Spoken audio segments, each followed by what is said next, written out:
Hello everyone and welcome to my channel.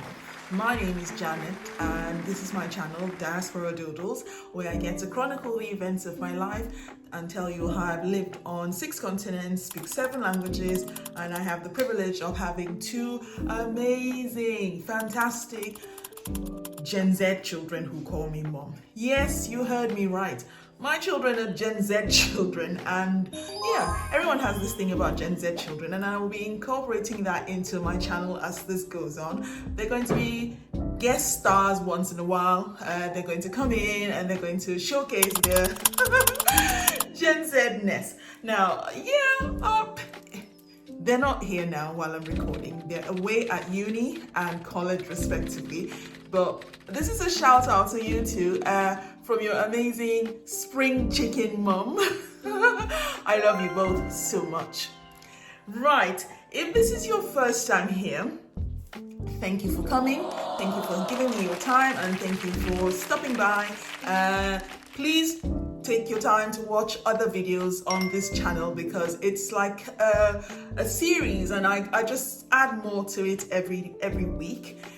If you've been here before, my people, I always talk about you guys. I've chatted with some of you. I've communicated with you on Instagram, on TikTok. I mean, I like that our family is growing and thank you so much. I just like talking about teaching, and so let's get into it. Thank you for being here. Don't forget to like and subscribe, and please, for all of you who have been sending me messages, I love the messages. It helps me come up with other topics to add to the series, and I feel like it will benefit other people if you just leave a comment below. I know there are some personal questions that you would want to ask me that we can do on Instagram or TikTok or Telegram or any other platform that we have, but for questions that you feel will be useful for the general consumption, please just leave it below so that we can all learn together. This is a learning journey. Like I've said before, I'm still learning, even though I've been on this journey for 20 years now, but the learning never stops. That's a good quality of a teacher. So if we jump right into it, today I'm going to be listing 5 ways for you to become an expat teacher. Number 1, you can be an international school teacher. That means you work at international schools across this big blue ball we call home. But for this job role, you need to have certifications. So you should be certified to teach in your home country, or you should be certified to teach in another country. So say you're Indian and you got your certification in Jamaica, for instance, and you're certified to teach in Jamaica. Come on in. This is the job for you. I'm from Nigeria. I got my certifications from the United Kingdom, so I'm licensed to teach around the world. If you're from Ghana or South Africa or Bangladesh or any of those countries and you're certified to teach in a country, you can use your certification to get jobs at international schools. Now, these jobs are very cushy. I love these jobs. These are the jobs that will pay for accommodation. It will give you free accommodation, free tuition for your children. Some countries it'll be tax-free. A lot of countries will be tax-free actually, especially in the Middle East.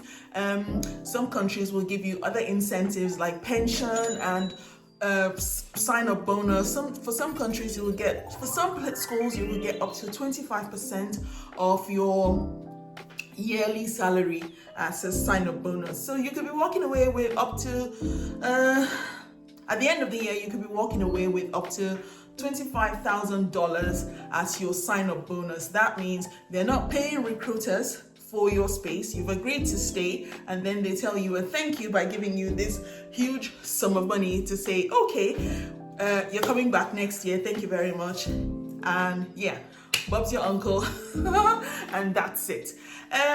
The next way for you to become an international or a teacher abroad is to teach English as a foreign language. Now, for those who teach English as a foreign language, you still need to be certified, but your certification is not at the level of those who work at international schools. That means you just get a TEFL or a CELTA or a CEFL, And you can use that to teach English in countries like Mexico, Paraguay, Thailand, Cambodia, and all those other countries. You can even use it to teach in some countries in Europe. But the only thing is, you can't teach in an international school. You can only teach at maybe like a language center. The contracts for these jobs are they're not to be confused with the same contract as the international schools. They might pay for your return tickets, but they will not give you accommodation. You have to find your accommodation from there. The next set of jobs for you to teach abroad or in any country that will allow you to travel would be to take advantage of government-backed incentives. So we've heard about the teaching shortages around the world. The United Nations and UNICEF and UNESCO have estimated that the world needs at least 65 million teachers to fill up the shortage. It's been going on for a while now, but it's become really dangerous in the last few years because some schools have children in the classroom and there are no teachers. So take advantage of this and take those government-backed incentives.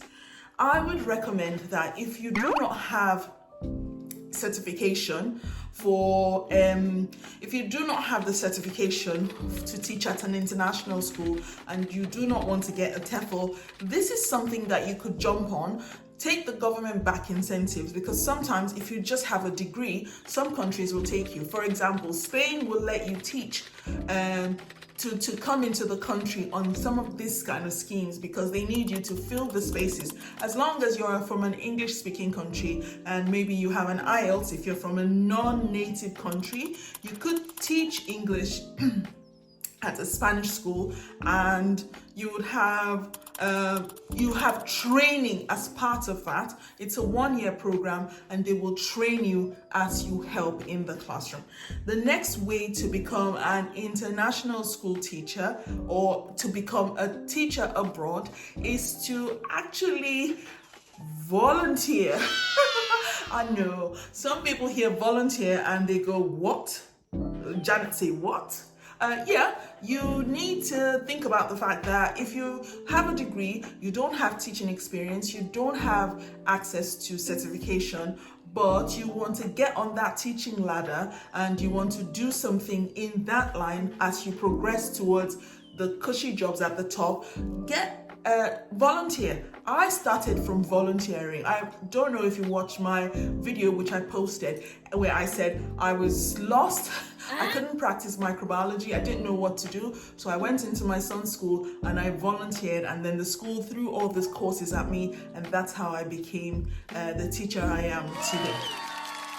The thing is to keep your eyes on the prize. If that's what you want to do, you volunteer for a while. I mean, you don't have to volunteer 40 hours a week. You can volunteer 1 day a week, and you can volunteer 2 days a week. The thing is, for you to volunteer, they have to make sure that you have the proper CRB. To get on a teaching course, you need a CRB. Let the school pay for it for you if you volunteer with them.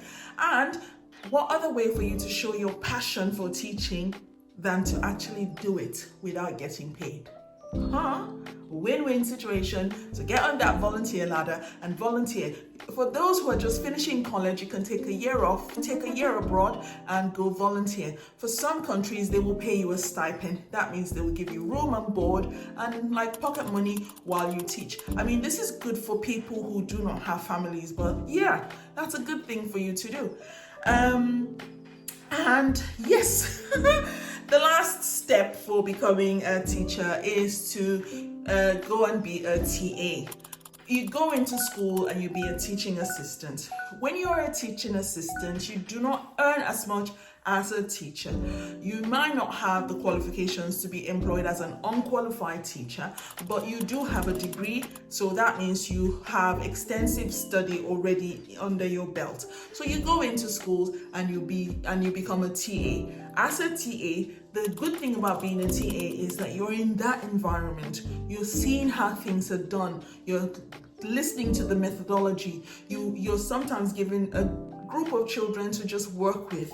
And that is a good step for you to gain the experience, which you can then put on your CV, which you can then transfer to maybe getting certification, or the school will get certifications for you. These are the steps for you to take to become a TA, and I need you to think about them as you start your journey.